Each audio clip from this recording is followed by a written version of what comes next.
معزز سامعین گرامی قدر، رسول اللہ صلی اللہ علیہ وسلم کی معجزات کے حوالے سے، پیشین گوئیوں کے حوالے سے، بعض دعاؤں کے حوالے سے چند واقعات آپ کے سامنے رکھے ہیں۔ رسول اللہ صلی اللہ علیہ وسلم کے معجزات ہی کے باب کو کچھ آگے بڑھائیں گے اور کوشش کریں گے کہ یہ باب جلد از جلد مکمل ہو۔ رسول اللہ صلی اللہ علیہ وسلم کے ایک آزاد کردہ غلام ہیں جن کو ہم سفینہ کہتے ہیں، سیدنا سفینہ رضی اللہ تعالیٰ عنہ۔ آپ کا نام سفینہ، یہ جو اردو میں سفینہ استعمال ہوتا ہے، یہ اسی معنوں میں عربی میں بھی استعمال ہوتا ہے۔ آپ سے صحابہ پوچھا کرتے تھے، آپ سے یہ واقعہ سنا کرتے، پاس سامان بے شمار تھا اٹھانے والا، تو اونٹ جو تھے وہ سامان سے بھر گئے، ابھی بھی کئی اونٹوں کا سامان باقی تھا۔ تو صحابہ نے، یہ رسول اللہ صلی اللہ علیہ وسلم کے غلام تھے، ان کو رسول اللہ صلی اللہ علیہ وسلم نے آزاد کر دیا تھا کہ اس غلام کے سر کے اوپر سامان رکھ دیتے ہیں۔ ایک صحابی آئے، انہوں نے سامان رکھا، دوسرے آئے، انہوں نے سامان رکھا۔ ایک انسان کتنا کو سامان اٹھا سکتا ہے؟ اچانک رسول اللہ صلی اللہ علیہ وسلم کی نظر ان کے اوپر پڑی اور رسول اللہ صلی اللہ علیہ وسلم مسکرانا شروع ہو گئے۔ کہا، اے سفینہ، تو آج کے بعد سفینہ ہی ہے، تو جہاز ہی ہے، تیرے اوپر جتنا بوجھ ڈالا جائے گا تو اٹھا لے گا۔ سیدنا سفینہ کہتے ہیں، اللہ کی قسم، جب رسول اللہ کی زبان سے میرا نام سفینہ ادا ہوا، پھر اس کے بعد جب سے زندہ ہوں، جتنی عمر پالی ہے، میرے اوپر 7 سے 8 اونٹ جو سامان اٹھاتے ہیں، اگر میرے اوپر لاد دیا جائے میں آسانی سے اٹھا لیتا ہوں۔ رسول اللہ صلی اللہ علیہ وسلم کے منہ سے نکلی ہوئی ایک بات، اور یہی ہے وہ سیدنا سفینہ جن کا مشہور واقعہ آپ سنتے ہیں۔ ایک جزیرے پہ پہنچے، ایک شیر غرانے لگا، دیکھ کے دھاڑنے لگا، تو انہوں نے شیر کو مخاطب ہو کے کہا، اے ابو الحارث، اے شیر، میں رسول اللہ صلی اللہ علیہ وسلم کا آزاد کردہ غلام ہوں اور میرا نام سفینہ ہے، میں رسول اللہ کا غلام بھی ہوں، ان کا آزاد کردہ بھی ہوں، ان کا صحابی بھی ہوں۔ سیدنا سفینہ کہتے ہیں، وہ شیر بلی کی مانند، جس طرح بلی اپنے مالکوں سے پیار کرتی ہے اور دم ہلا کے اپنے جسم کو ان کے ساتھ مس کرتی ہے، شیر نے یہ الفاظ سنے تھے، ادب سے سر کو جھکاتا ہوا میرے قریب آیا اور اپنی دم کو، جس طرح پیار اور محبت کے اندر جو پالتو جانور ہوتے ہیں وہ اپنے مالک کے ساتھ مس ہوتے ہیں، اٹیچ ہوتے ہیں اور اپنے مالک کو چھوتے ہیں، وہ شیر، جنگل کا درندہ، جنگل کا جانور میرے ساتھ اس طرح پیار کرنے لگا اور پھر میرے آگے آگے چلنے لگا، گویا میری حفاظت کر رہا ہو، اور جب تک میں اس جزیرے پہ موجود رہا میری حفاظت کرتا رہا۔ جب میں نے جزیرے کو پار کیا تو مجھے ایسے دیکھنے لگا کہ جیسے مجھے الوداع کہہ رہا ہے۔ اور میرے بھائیوں، رسول اللہ کے غلاموں کو جنگل کے درندے بھی پہچانتے ہیں، رسول اللہ کی رسالت کو آپ کے سامنے رکھا تھا وہ بیڑیا بھی جانتا ہے۔ رسول اللہ صلی اللہ علیہ وسلم کے غلام کیا، وہ تو صحابی تھے، وہ تو اتنے عظیم لوگ تھے۔ آج بھی جو بندہ مسجد میں قرآن پاک کی تعلیم لینے کے لیے یا پڑھانے کے لیے آتا ہے تو جنگل کے درندے نہیں، جنگل کی چونٹیاں بلوں میں رہنے والی نہیں، بلکہ سمندر کی وہ مچھلیاں جنہوں نے کبھی زمین کو بھی نہیں دیکھا، کبھی سمندر کی کسی مچھلی نے خشکی کا منظر دیکھا ہوگا، ان کو کیا پتا خشکی کے اوپر کیا منظر ہے، لیکن وہ سمندر کی مچھلیاں بھی ان طالب علموں کے لیے دعائیں کرنا شروع کر دیتی ہیں۔ ان کو پتا ہے کہ رسول اللہ صلی اللہ علیہ وسلم کی دین کے اوپر، شریعت کے اوپر چلنے والے یہ طلبہ ہماری دعاؤں کے مستحق ہیں۔ یہی سفینہ ہے، بات آئی ہے، اور یہ بھی حقیقت میں تو معجزات ہی کے باب میں جو پیشین گوئی ہوتی ہے، یہ سیدنا سفینہ کی وہ جو مشہور حدیث ہے، خلافت 30 برس رہے گی، یہ بھی رسول اللہ صلی اللہ علیہ وسلم کی پیشین گوئی ہے۔ میرے بعد خلافت 30 برس رہے گی، اس کے بعد بادشاہت کا دور شروع ہوگا۔ لیکن میرے بھائیوں، اس حدیث کے اندر بھی بڑی افراط و تفریط ہے، اعتدال کا دامن کچھ لوگوں نے ہاتھ سے چھوڑ دیا۔ یہ خلافت علی منہاج النبوہ کی جو رسول اللہ صلی اللہ علیہ وسلم نے پیشین گوئی کی تھی، کتنی حیرت انگیز بات ہے۔ سیدنا ابو بکر، عمر، عثمان، علی اور سیدنا حسن کے 6 ماہ پورے ہونے کے ساتھ ہی، خلافت پورے ہونے کے ساتھ ہی یہ 30 سال بھی ختم ہو جاتے ہیں۔ رسول اللہ کی پیشین گوئی تھی، لیکن اس کے بعد ہمارے معاشرے میں یہ جو من گڑت باتیں، ایک حدیث دوسری حدیث کی تشریح کرتی ہے. رسول اللہ صلی اللہ علیہ وسلم نے کہا تھا اس کے بعد رحمت والی بادشاہت ہوگی. رحمت والی، ہمیں کیا پڑھایا جاتا ہے؟ اس کے بعد کیا پڑھایا جاتا ہے؟ کاٹ کھانے والی بادشاہت ہوگی. معاذ اللہ. سیدنا امیر معاویہ کے اوپر تان کیا جاتا ہے، اور سیدنا امیر معاویہ کو کہا جاتا ہے جیسے معاذ اللہ کاٹ کھانے والی بادشاہت ہوگی.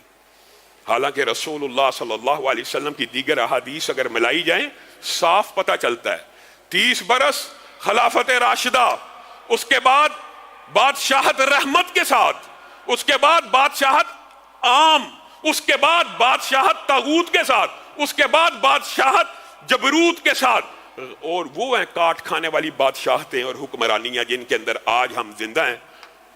آپ نے رسول اللہ کی وہ باقی حدیثیں نہیں ملائیں، بس روافظ کے پروپیگنڈے کا شکار ہو گئے. رافضی سوچ و فکر 12 جو قریشی جن کے دور کے اندر اسلام نے عروج پکڑنا ہے، حضرت ابو بکر سے ملا لیجئے 12 بنو امیہ کا پورا دور اس کے اندر آ جاتا ہے، اور انہی کو تان و تشنیع کا نشانہ بنایا جاتا ہے. اور پھر سیدنا معاویہ کو یہ کہنا کہ کاٹ کھانے والی بادشاہت ہے، معاذ اللہ ثم معاذ اللہ. وہ عظیم بادشاہ، وہ عظیم امیر المومنین، وہ عظیم ولی امر کہ جن کے بارے میں یہ بھی معجزے کا باب ہی ہے. ایک مرتبہ حضرت حسن کو رسول اللہ صلی اللہ علیہ وسلم نے دیکھا اور بڑے غور سے دیکھا. اچانک کہنے لگے یہ میرا بیٹا، یہ میرا بیٹا، بیٹا کہہ کے پکارا، یہ میرا بیٹا حسن سردار ہے. سبحان اللہ. سید ہے، یہ سردار ہے، یہ سید ہے. مجھے اللہ کے ہاں امید ہے کہ یہ میرا بیٹا مسلمانوں کے 2 عظیم گروہوں کے مابین صلح کروا دے گا. اب ایمانداری سے بتلائیے رسول اللہ صلی اللہ علیہ وسلم کی حدیث کے اندر لفظ کیا ہے؟ مسلمانوں کے 2 فئتین عظیمتین، 2 گروہوں، اور 2 گروہوں کی جو صفت بیان کی ہے وہ کیا کی ہے؟ عظیمتین، 2 عظیم الشان گروہ. رسول اللہ صلی اللہ علیہ وسلم تو سیدنا معاویہ کے گروہ کو بھی عظیم الشان کہہ رہے ہیں، سیدنا حسن کے گروہ کو بھی عظیم الشان کہہ رہے ہیں، اور آپ ان کو کاٹ کھانے والی معاذ اللہ بادشاہت کہتے ہیں. آپ اپنے عقیدوں کی اصلاح کیجئے. یہ رحمت والی ملوکیت ہے، یہ رحمت والی بادشاہت ہے کہ جس کے بارے میں رسول اللہ نے پیشین گوئی کی کہ یہ میرا بیٹا صلح کروائے گا مسلمانوں کے 2 عظیم الشان گروہوں کے مابین. اور قربان جائیں سیدنا حسن کی سیرت کے اوپر بھی. آج چھوٹی چھوٹی بادشاہتیں اور چدراہٹیں ہوں کوئی نہیں چھوڑتا. یہ رسول اللہ کا بیٹا ہے، خلیفۃ المسلمین ہے، مسلمانوں کا خلیفہ ہے. حضرت امیر معاویہ کے ہاتھ پہ آ کے بیعت کر لیتا ہے اور کہتا ہے میں اپنی خلافت سے دستبردار ہوتا ہوں تاکہ مسلمانوں میں انتشار اور اشتراک اور یہ جو لڑائیاں ختم ہو جائیں. بتائیے اس سے بڑی کیا قربانی ہو سکتی ہے؟ اور پھر سیدنا امیر معاویہ مسلمانوں کے اجماعی طور پہ اکیلے سیدنا معاویہ خلیفہ رہے، اور ان کے دور میں جو اسلام نے ترقی کی اور جو فتوحات کی. اور سیدنا حسن کو بعد ان کے ساتھیوں نے تانا دیا تھا صلح کرتے ہو. یہ بھی پیشین گوئیوں کے باب میں سے ہے. صلح کر لیا تمہارے باپ نے، علی نے تو نہیں تھی کی، یعنی ایک بھڑکانے کے لیے اور ایک تانا دینے کے لیے. حضرت حسن مسکرانے لگے، اللہ کی قسم میں جو چیز جانتا ہوں تم نہیں جانتے. میں نے رسول اللہ سے سنا تھا قیامت اس وقت تک قائم نہیں ہو سکتی جب تک سیدنا امیر معاویہ مسلمانوں کے امیر نہ بن جائیں. اب بتائیے آپ ان ہستیوں کے اوپر، ان شخصیات کے اوپر تبرہ کرتے ہیں، اور یہ سیدنا سفینہ اکیلے نہیں ہیں. اس طرح کے ابواب کے اندر آپ نے سیدنا اویس کرنی رحمہ اللہ کا نام بھی سنا ہوگا، اور یہ بھی پیشین گوئیوں کے باب میں. حضرت عمر کو رسول اللہ صلی اللہ علیہ وسلم نے ایک مرتبہ مخاطب ہو کے کہا تھا کرن کا رہنے والا ایک اویس ہے. عمر اگر زندگی میں اس سے ملاقات ہو اور تیری ہوگی، زندگی میں اگر ملاقات ہو اور تیری ہوگی، تو نے اس سے اپنے لیے دعا کرانی ہے.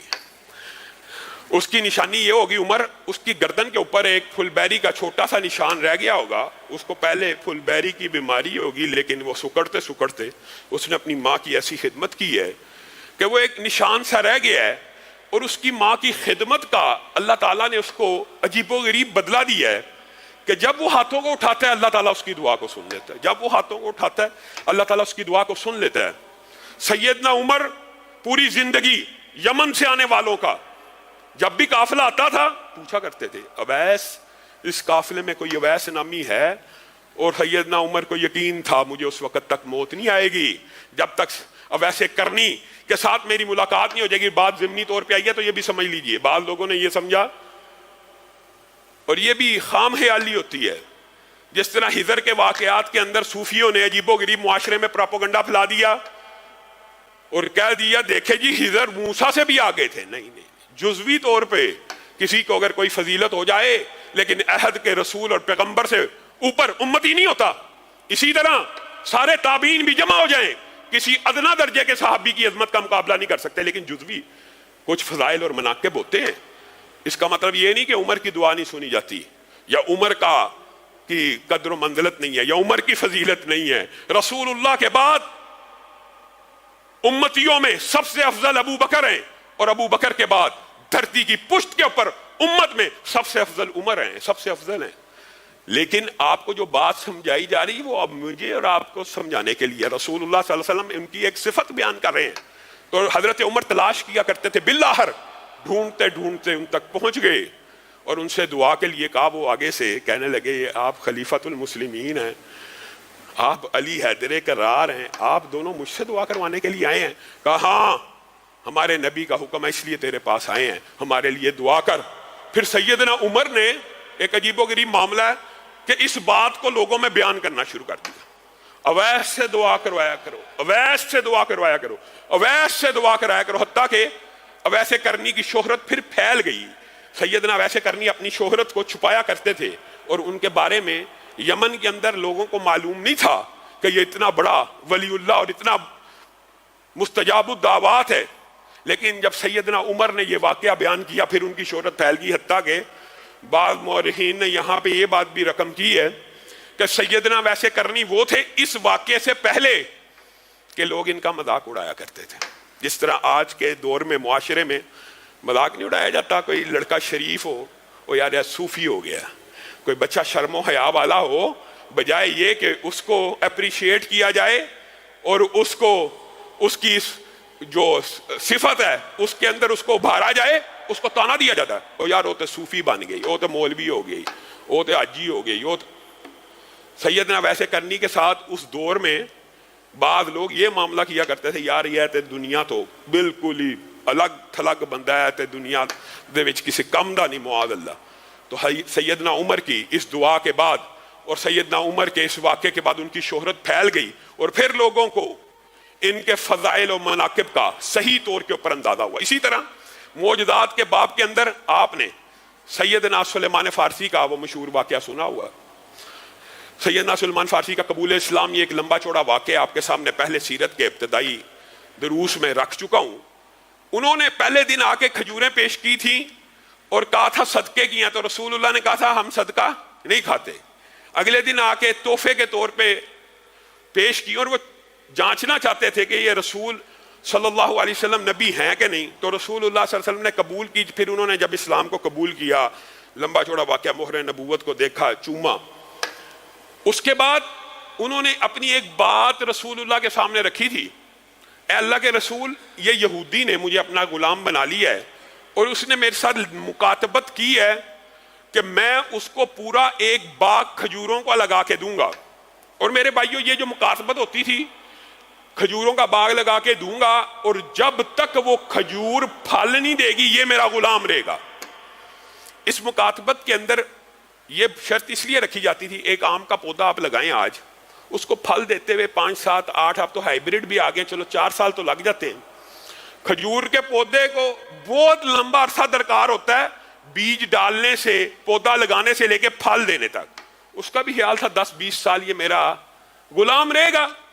تو رسول اللہ صلی اللہ علیہ وسلم نے جب آپ کی یہ بات سنی تو صحابہ کو کہا لاؤ صدقہ کرو سلمان فارسی پہ، پودے لے کے آؤ چھوٹے چھوٹے، آؤ اس کے لیے باغ لگاتے ہیں۔ اور رسول اللہ صلی اللہ علیہ وسلم نے حکم دیا میرے علاوہ پودا کسی نے نہیں لگانا، میرے علاوہ پودا کوئی نہ لگائے، میرے علاوہ پودا کوئی نہ لگائے، یہاں پہ حکم تھا۔ اس وجہ سے یہ بھی بات رافضیوں نے پراپوگنڈے کے طور پہ استعمال کی ہے، میرے علاوہ پودا کوئی نہ لگائے، پودے جمع ہو گئے، رسول اللہ صلی اللہ علیہ وسلم نے اللہ کا نام لے کے اس یہودی کے باغ میں پودے لگانے شروع کر دیے۔ اب آپ ایمانداری سے بتائیے کبھی زندگی کی تاریخ انسانیت میں یہ ہوا ہے کہ کھجور کا پودا آج لگے اور 1 سال کے بعد پھل دینا شروع ہو جائے؟ یہ معجزے کا، ہزاروں لوگوں کا عینی شہادت اور قبول اسلام اگر یہودی چاہتے تو اسی ایک معجزے کو دیکھ کے اسلام قبول کر لیتے، لیکن نہیں، کچھ لوگ واضح نشانیاں دیکھنے کے بعد بھی اسلام کو قبول نہیں کرتے۔ 1 سال گزرا، وہ پودے تناور درخت بھی بن گئے، ان کے اوپر کھجوریں بھی لگنا شروع ہو گئیں۔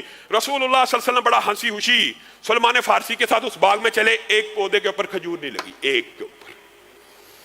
300 کے قریب پودے تھے، سینکڑوں پودے، مختلف روایات ہیں، سب کے اوپر کھجور لگی ہے، ایک کے اوپر نہیں لگی۔ رسول اللہ صلی اللہ علیہ وسلم نے کہا یہ کس نے لگایا تھا؟ حضرت عمر کو پتہ نہیں تھا کہ رسول اللہ نے حکم دیا میرے علاوہ کوئی نہ لگائے۔ حضرت عمر نے ہاتھ بٹاتے ہوئے اس پودے کو لگا دیا تھا، لیکن چونکہ رسول اللہ کا حکم تھا، یہاں پہ رافضی بے ایمان وہ کہتے ہیں عمر نے لگایا تھا اس لیے اس نے پھل نہیں دیا۔ واہ واہ، یہاں پہ حکم رسول تھا کہ میرے علاوہ کوئی نہ لگائے، وجہ یہ تھی۔ اور کیا اس سے یہ ثابت ہوتا ہے کہ حضرت عمر کا معاذ اللہ درجہ کم تھا؟ نہیں، یہ نبی کا ایک معجزہ تھا، ورنہ تو سیدنا عمر کو بھی کی جو کرامتیں ہیں وہ آپ کو سیرت عمر میں بیان کی ہیں، حتیٰ کہ حضرت عمر ان اولیاء اللہ میں سے ہیں کہ جن کے سامنے اللہ رب العزت نے ایک مرتبہ میدان جنگ کا پورا نقشہ عیاں کر دیا، اور مدینہ سے آواز لگائی تھی ساریہ کو، اس نے ہزاروں میل دور حضرت عمر کی آواز کو سنا تھا کہ پہاڑ کی اوٹ لے۔ یہ سنت نبوی ہے کہ پہاڑ کو اپنے پیچھے رکھ کے جنگ کرنا۔ یہ بات نہیں ہے کہ سیدنا عمر نے لگایا تھا تو اس لیے پھل نہ ہوئے، یہ رسول اللہ کا حکم تھا۔ خیر، رسول اللہ صلی اللہ علیہ وسلم نے اس پودے کو دوبارہ اکھاڑ کے لگایا، اس پودے نے بھی اسی سال پھل دینا شروع کر دیا۔ اب سیدنا سلمان فارسی رسول اللہ صلی اللہ علیہ وسلم کی خدمت میں حاضر ہوئے اور کہنے لگے، اے اللہ کے رسول، پودوں کا معاملہ تو طے ہو گیا، لیکن وہ جو 40 اوقیہ سونے کا معاملہ ہے، اگر آج ضرب دیں 200 گرام کے حساب سے، جو اندازہ مختلف محدثین کا 8 کلو سونے کا، 8 کلو سونا رہتا ہے ابھی اس کا ادا کرنے والا، جب وہ ادا کریں گے تب رہائی ملے گی۔ رسول اللہ صلی اللہ علیہ وسلم کے پاس اسی اسنا میں مرغی کے انڈے جتنا سونے کا ایک ٹکڑا آیا۔ رسول اللہ صلی اللہ علیہ وسلم نے بسم اللہ پڑھ کے اس ٹکڑے کو اٹھایا اور سلمان کو کہا، جا اپنا 8 کلو سونے کا جو مکاتبت ہوئی ہے اس کو بھی ادا کر۔ حضرت سیدنا سلمان نے بھی سوچا ہوگا، صحابہ نے بھی سوچا، یہ مرغی کے انڈے کے برابر جو سونا کیا 8 کلو کا ہو سکتا ہے؟ خود بتائیے، ہو سکتا ہے؟ لیکن سیدنا سلمان فارسی کہتے ہیں اس نے تولنا شروع کیا، اس کو تولا گیا۔ اللہ کی قسم میں دیکھ کے حیران رہ گیا، اگر اس دن اس کے ساتھ احد پہاڑ کو بھی تولا جاتا تو احد پہاڑ ہلکا ہو جاتا۔ اسے ایک مرغی کے انڈے کے برابر سونے نے 8 کلو سے زائد سونے کا قرض بھی اتار دیا۔ یہ واقعات اور یہ مشاہدات اور یہ اکیلے سیدنا سلمان فارسی نے نہیں دیکھے، چند صحابہ نے نہیں دیکھے، سینکڑوں یہودی جتنے تھے اس وقت انہوں نے بھی دیکھے، سب کے سامنے یہ واقعات پیش آ رہے ہیں۔ اگر ایمان قبول کرنے کی ہدایت بھی اللہ کی طرف سے ہوتی ہے، ہدایت بھی اللہ کی طرف سے ہوتی ہے میرے بھائیو، اللہ کی قسم یہ ہدایت بھی اللہ کی عظیم الشان نعمت ہے۔ حقیقت بات ہے، یہ بات ضمنی طور پہ کہتا ہوں، ایمان دنیا کے اندر، اس دھرتی کے اندر سب سے بڑی نعمت ایمان ہے، اور اس کے بعد اگر کوئی نعمت ہے اس دھرتی کے اوپر تو وہ صحت ہے، اور اس کے بعد یہ نعمتیں ہیں، دولت کا ہونا، رزق کا ہونا، اچھی اولاد کا ہونا۔ یہ ایمان نہ ہو تو انسان کا بیڑا غرق ہے۔ صحت نہ ہو تو بتائیے، ایک بندے کی صحت ہی نہیں ہے، اس کو دنیا کی کوئی نعمت اچھی لگتی ہے؟ اس کے گھر میں خوشی ہو، اس کے گھر میں غم ہو، اس کو کیا لگے؟ وہ تو بیمار ہے، وہ تو مریض ہے۔ تو ہمیں ہمیشہ ایمان کی دعا کرنی چاہیے، اللہ تعالیٰ ہمیں ایمان پہ استقامت دے، اور اللہ تعالیٰ ہمیں جب تک زندہ رکھے صحت کے ساتھ رکھے، عافیت کے ساتھ رکھے، بیماریوں سے بچا کے رکھے۔ اور میرے بھائیو، یہ حضرت محمد رسول اللہ صلی اللہ علیہ وسلم کی دعاؤں کا اور پیشین گوئیوں کا جو باب ہے، خالی ایک تو معجزات آپ کے سامنے رکھ رہا ہوں، معجزات کے اوپر آپ کو بتایا تھا امام نووی نے اور محدثین نے لکھا ہے کہ 1200 معجزات صحیح سند سے ثابت ہیں، اور اس کے علاوہ معجزات اور بھی متعدد ہیں۔ اسی طرح نبی کریم صلی اللہ علیہ وسلم کی پیشین گوئیوں کے اوپر بھی کتابیں لکھی گئی ہیں کہ نبی کریم نے یہ پیشین گوئی کی، وہ پوری ہوگی، نبی کریم نے یہ پیشین گوئی کی، وہ پوری ہوگی، نبی کریم نے یہ پیشین گوئی کی، وہ پوری ہوگی۔ اور انہی کتابوں کے اندر ایک چیپٹر ایسا بھی ہوتا ہے کہ نبی کریم صلی اللہ علیہ وسلم نے جو پیشین گوئیاں کی ہیں وہ ابھی پوری نہیں ہوئی، جیسے امام مہدی کا آنا، حضرت عیسیٰ کا آنا، دجال کا آنا، علامات قیامت میں، یہ لمبی چوڑی باتیں موجود ہیں، لیکن جو مشہور پیشین گوئیاں ان میں سے چند آپ کے سامنے رکھنا چاہتا ہوں۔ ان میں سے ایک سیدنا حسن کی بات آ رہی ہے تو یہ بھی سن لیجئے۔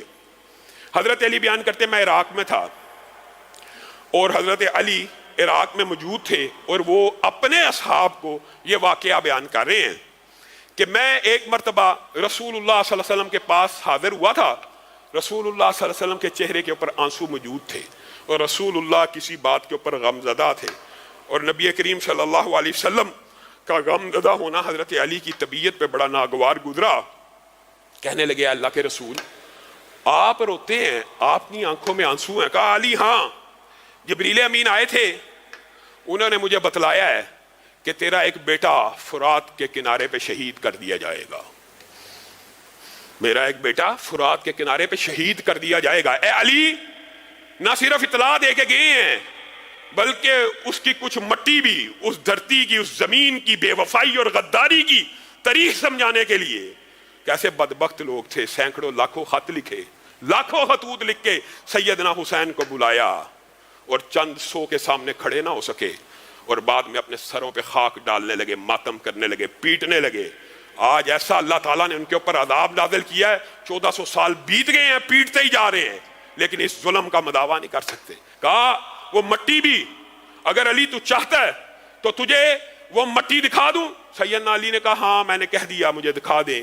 میں نے اس مٹی کو سونگا، اللہ کی قسم بیٹے حسین کی اس میں سے خوشبو آ رہی تھی، تو میں بھی زاروں کی تار رونے لگا، اور میرے اوپر بھی یہ کفیت غم کی تاری ہوگی۔ بتائیے یہ رسول اللہ صلی اللہ علیہ وسلم کی پیشین گوئی پوری ہوئی کہ نہیں ہوئی؟ رسول اللہ صلی اللہ علیہ وسلم کی وہ کون سی پیشین گوئی ہے جو آپ نے کی اور پوری نہ ہوئی ہو؟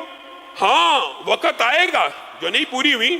غامدی جیسے تو دجال کا انکار کر بیٹھے ہیں، عیسیٰ کے نزول کا انکار کر بیٹھے ہیں، جس طرح سینکڑوں پیشین گوئیاں پوری ہوئی ہیں، اللہ کی قسم یہ بھی پوری ہونی ہے۔ آپ کا ایمان نہ ہو رسول اللہ صلی اللہ علیہ وسلم نے تو آج کے دور کے بارے میں بھی یہ کہہ دیا تھا، قیامت اس وقت تک قائم نہیں ہوگی جب تک وقت قریب نہ آ جائے۔ مراد کیا تھا؟ مراد یہ تھی وقت سے برکت نہ ختم ہو جائے۔ ایک ایک سال تمہیں لگے گا مہینوں میں گزر گیا، ایک ایک ماہ تمہیں لگے گا ہفتہ ہی گزرا ہے، اور ایک ہفتہ ایسے لگے گا، خاص طور پہ جو خطیب ہوتے ہیں نا، جو مقرر ہوتے ہیں، ان کو لگتا ہے ہر روز ہی جمعہ آ گیا۔ حقیقت بات بتا رہا ہوں، اور یہ آپ خود بھی مشاہدہ کر لیں، آپ کو ہفتہ ایسے محسوس ہوگا آج کے دور کے بارے میں کہ وقت قریب آ جائے گا، وقت تیزی سے گزرنا شروع ہو جائے گا، ایک دن چند لمحوں کا انسان کو محسوس ہوگا۔ تو رسول اللہ صلی اللہ علیہ وسلم کی دعاؤں اور پیشین گوئیوں کے حوالے سے کوشش کریں گے، اور حسائس امت کے حوالے سے کہ اپنی گزارشات کو جلد مکمل کیا جائے، اور اس کے بعد سیرت النبی کے اسی دباچے کو اور اسی چیپٹر کو شروع کیا جائے جو 2 ہجری سن 2 ہجری کا ہم نے چھوڑا ہے۔ اللہ رب العزت جو کہا گیا، جو سنا گیا، اس کو سمجھنے کی توفیق عنایت فرمائے۔